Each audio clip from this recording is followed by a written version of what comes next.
Sir বলছি, আজকে আমরা কোর্টে যেমনটা দেখতে পেলাম, সঞ্জয় রায়কে শেষ পর্যন্ত দোষী সাব্যস্ত করলো আদালতে বিচারপতি। কি বলবেন সেই বিষয়ে?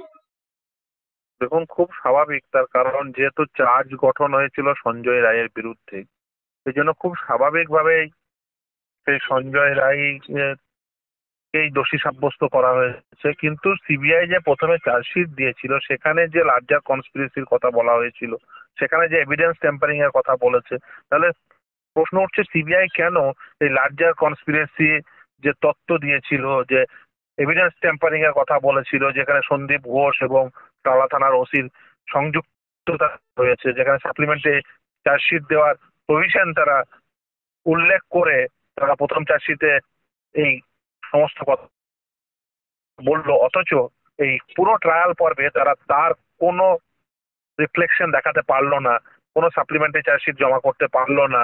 ইভেন সন্দীপ ঘোষ এবং টালা থানার ওসি স্ট্যাটুটরি পিরিয়ডের মধ্যে চার্জশিট না দাখিল করার জন্য তারা মুক্ত হয়ে গেল এবং ট্রায়াল সম্পূর্ণ হয়ে গেল, দোষী সাব্যস্ত হয়ে গেল সঞ্জয়। এতদ সত্ত্বেও তারা এই সন্দীপ ঘোষ এবং টালা থানার ওসির বিরুদ্ধে কোনো প্রকার ব্যবস্থা নিতে পারলো না। এইটা বেসিক্যালি এটাই রিফ্লেক্ট করে যে সিবিআই যে কথা বলেছিল, যে প্রথম চার্জশিটে যে কথার উল্লেখ করেছিল, তার কিন্তু রিফ্লেকশন ট্রায়াল পর্বে নেই। ইতিমধ্যে কলকাতা হাইকোর্টে একটা রিট পিটিশন দাখিল করেছেন নির্যাতিতার পরিবার। ইতিমধ্যে তারা ইন্টারলোকুটরি অ্যাপ্লিকেশন দাখিল করেছেন সুপ্রিম কোর্টে। ফলে এই দুটো প্রসিডিংসই কিন্তু এখনো পর্যন্ত পেন্ডিং। আশা করব তারা দ্রুততার সঙ্গে এই ইন্টারলোকুটরি অ্যাপ্লিকেশনটি, আইআইটি যাই করেছেন না কেন, যে অ্যাপ্লিকেশনই করে রাখুন না কেন, সেই অ্যাপ্লিকেশনটি তাড়াতাড়ি ডিসপোজ অফ করিয়ে উপযুক্ত নির্দেশ তারা করিয়ে নিতে পারবেন, যাতে কলকাতা হাইকোর্টের যে রিট পিটিশনটি সেটি যাতে শুনানি হয়, যথার্থ শুনানি হয়। ইন দ্য মিন হোয়াইল তারা যদি অন্য প্রসিডিংস অ্যাডপ্ট করতে চান, নিশ্চিতভাবেই তারা সেটা করতে পারেন, আইনগত সেই পদ্ধতি রয়েছে। এবং আমি আশা করব তারা এই ইন্টারলোকুটরি অ্যাপ্লিকেশন যা করেছেন সেটা তাড়াতাড়ি ডিসপোজ অফ করিয়ে উপযুক্ত ডাইরেকশন নিয়ে এসে, যাতে তারা যে ঈপ্সিত তদন্ত চাইছেন সেই তদন্ত যাতে সম্ভব হয়। তার কারণ আমাদের দেশে এই যদি তদন্ত প্রক্রিয়াটিকে এবং তদন্ত প্রক্রিয়ার শেষে যে চার্জশিট দাখিল হয়েছে তার উপর ভিত্তি করে যে চার্জ গঠন হয়েছে, তার উপর ভিত্তি করে যে ট্রায়াল হয়েছে, সেটিকে স্যাটিসফাইড করতে গেলে উচ্চতর আদালতের নির্দেশনামা অত্যন্ত জরুরি। ফলে সেটি যদি করাতে পারেন, নিশ্চিতভাবেই ভবিষ্যতে হয়তো সঠিক তদন্ত হলেও হতে পারে। সেটা দেখা যাক তারা কি করাতে পারেন। কিন্তু দাদা, অনেকেই তো প্রশ্ন তুলেছেন যে সঞ্জয় রায় কি একাই দোষী? আপনার কি মনে হয়? প্রশ্ন তুললেই হবে না, তার তো উত্তর খুঁজতে হবে। এবং সেই উত্তরটা কি করে পাবেন সেটাই তো, সেই পথটা তো জানতে হবে।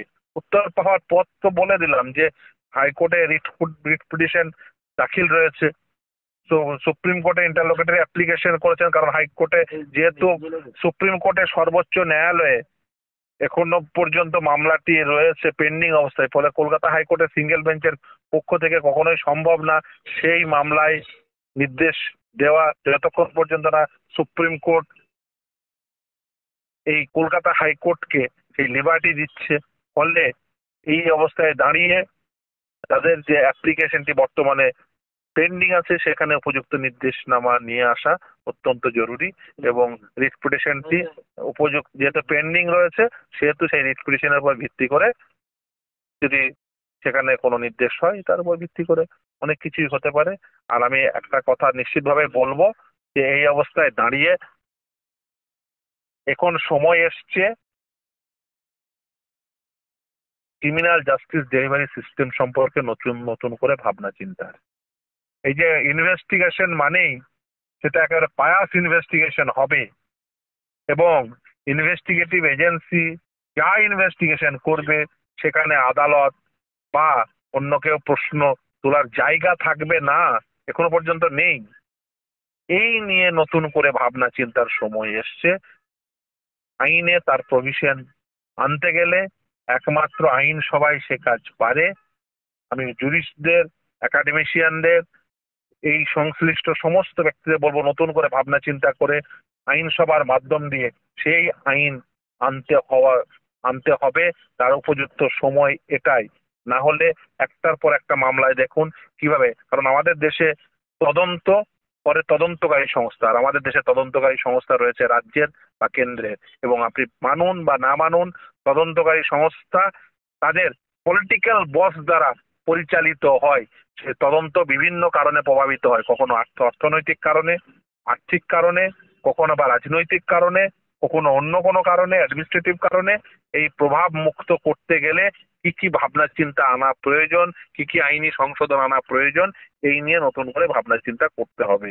এবং ওই আইপিসিকে বিএনএস করলেই সমস্ত দায় তার থেকে ছেড়ে ফেলা যায় না। যারা এই ক্রিমিনাল জাস্টিস ডেলিভারি সিস্টেম সম্পর্কে মনে করেন যে আইপিসিটাকে বিএনএস আনলেই সবকিছু ঠিক হয়ে যায়, না হয় না।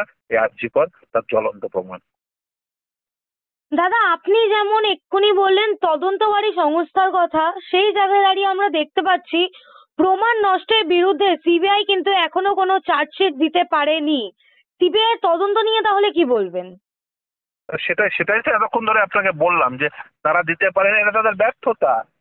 সেটাই তো এতক্ষণ বললাম। তাহলে প্রথম চার্জশিটে কেন উল্লেখ করেছিলেন যে এখানে প্রমাণ লোপাট হয়েছে, এই যে এভিডেন্স ট্যাম্পার হয়েছে, লার্জার কনস্পিরেসির কথা উল্লেখ যখন করেছেন, তখন এর দায় তো নিতেই হবে, সিবিআইকেই নিতে হবে। না হলে তো সেই যে অ্যারেস্ট করে কোনো কিছু প্রমাণ ছাড়াই, তাহলে কি আপনি সন্দীপ ঘোষ বা এই চালা থানার ওসিকে অ্যারেস্ট করেছিলেন? এ কথা কি মানতে হবে?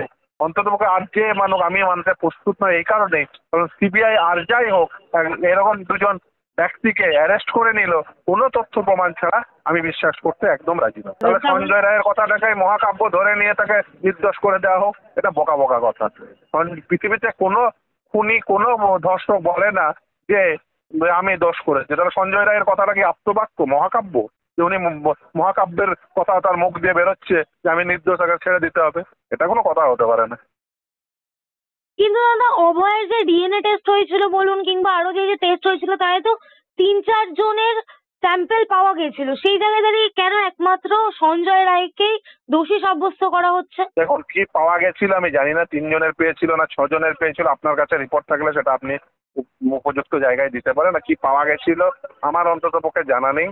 যদি পাওয়া যায় তাহলে সিবিআই নিশ্চিতভাবেই সেটাকে দাখিল করা উচিত ছিল, বা যদি অন্য কেউ থেকে পেয়ে থাকেন তিনিও এই বিচার প্রক্রিয়ায় উপযুক্তভাবে সাহায্য করুন, এটুকুই বলবো।